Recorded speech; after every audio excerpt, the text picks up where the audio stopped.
செங்கல்பட்டு மாவட்டம் ஆலம்பாக்கம் ஊராட்சி மன்ற தலைவருக்கும் துணைத் தலைவருக்கும் பெரும் வாக்குவாதம் ஏற்பட்டது. ஆலம்பாக்கம் ஊராட்சியின் தலைவராக பரிமளா பணியாற்றி வருகிறார். துணைத் தலைவராக சத்யா கோபிநாத் பணியாற்றி வருகிறார். இந்த ஊராட்சியில் ஆரம்ப முதலே தலைவர் துணைத் தலைவர் என போட்டி போட்டுக்கொண்டு இவரை அவர் நீக்குவது, அவரை இவர் நீக்குவது போன்ற செயல்பாடுகளில் ஊராட்சி நிர்வாகமே முடங்கிய நிலையில் தொடர்ந்து காணப்பட்டு வருகிறது. தற்போது ஊராட்சியில் லட்சக்கணக்கில் நிதி இருந்தும் ஊராட்சி மன்ற பணியாளர்களுக்கு சம்பளம் வழங்கவில்லை என துணைத் தலைவர் போர்க்கொடி தூக்கியுள்ளார்.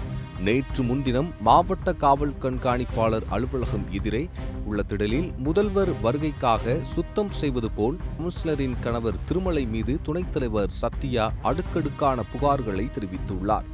அலுவலகத்தின் எதிரே ரோட்டில் இருவரும் மாறி மாறி குற்றச்சாட்டுக்களை அடுக்கிக் கொண்டிருந்த நிலையில் துணைத் தலைவர் கட்டிங் கேட்பதாகவும் தலைவர் 30 லட்சம் ரூபாய் பணம் கையாடல் செய்ததாகவும் அவர் மீதும் அவர் இவர் மீதும் மாறி மாறி குற்றச்சாட்டுக்களை எழுப்பியதில் மக்கள் குழப்பத்தில் ஆழ்ந்துள்ளனர். நம்ம அசம்பிளி இருக்குது, அந்த பொறுமைக்கு எடுத்த ஒரு கோடி கணக்கில் சொத்தை வாங்கி கடை வச்சுக்குது. கோடி கணக்கு ஒரு கோடி ஏடிஎம்கே கொடுத்த பிறகு இந்த டிஎம்கே ஆட்சியிலிருந்து போயிடுது. டிஎம்கே கட்சியிலிருந்து கிட்டத்தட்ட ஒரு கோடி சொத்து உள்ள கடன் வாங்கிக்குது. ஒரு கோடி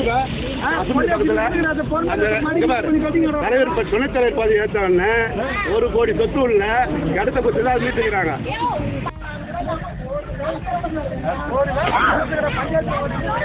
அரசாங்க சொத்து கிட்டத்தட்ட 1 கோடி சொத்து எது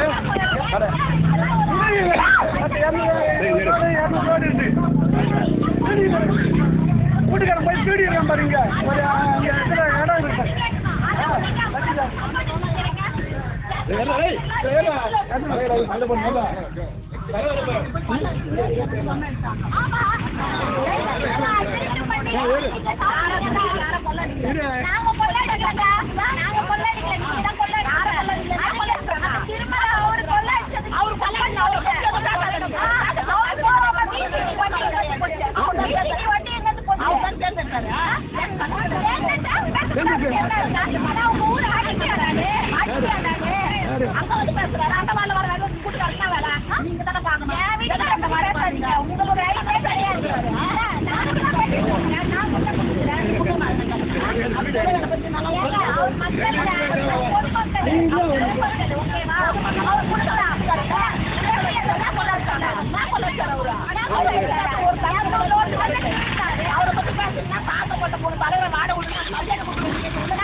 செக் பண்ணுங்க. மத்த பஞ்சாயத்துல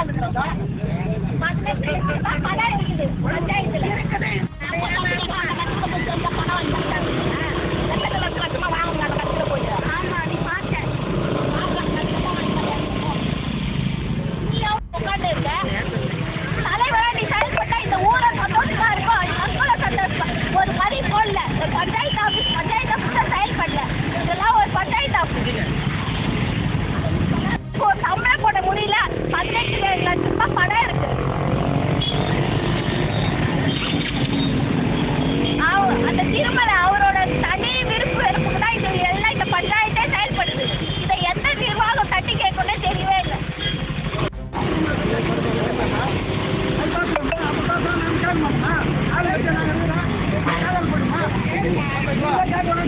அவரை கேன்சல் பண்ணி திருப்பி அவங்களுக்கு சம்பளம் போடணும்னு சொல்லிட்டு இதெல்லாம் நடத்திட்டு இருக்காங்க. இது முழுக்க முழுக்க திருமலை அவர் மட்டும்தான் இது காரணம். இதுக்கு தலைவரை பரிமளாவும் தொட போயிட்டு இருக்காங்க. ஃபண்டு படம் எடுத்திருக்காங்க இந்த வருஷத்துல மட்டும். கோவிந்தம்மாள் அந்த பாட்டி அவங்க துணை தலைவரா போட்டு அந்த பாட்டிக்கு காது கேட்காது. கையெழுத்தும் சரியா போட மாட்டாங்க. அவங்களோட போன் நம்பரை வீட்டுல வச்சுக்கிட்டு ஓடிபி போட்டு எல்லாமே திருமலை வீட்டுல தான் நடக்குது. இவ்வளவும் வரியை அங்கதான் கட்டுறாங்க. ஓடிபி இந்த சம்பளம் போடுறது எல்லாமே அவங்க வீட்டுல தான் நடக்குது. கேட்கணும். அப்புறம் எதுக்கு எங்களுக்கு 50% இடஒதுக்கீடு கொடுமா மற்ற பெண்களுக்கு முன்னுரிமை கொடுக்குறாங்க சொல்லுங்க. எதையும் செயல்பட விடாதீங்க. எதுக்கு எங்களுக்கு கொடுக்கலாம்? கொடுக்காதீங்க. கொடுத்தா எங்களுக்கு வீரமா செயல்பட விடுங்க. செயல்பட விடாதீங்க. எதுக்கு எங்களுக்கு ஒரு கோச்சிங் ஒன்று கொடுக்குறீங்க?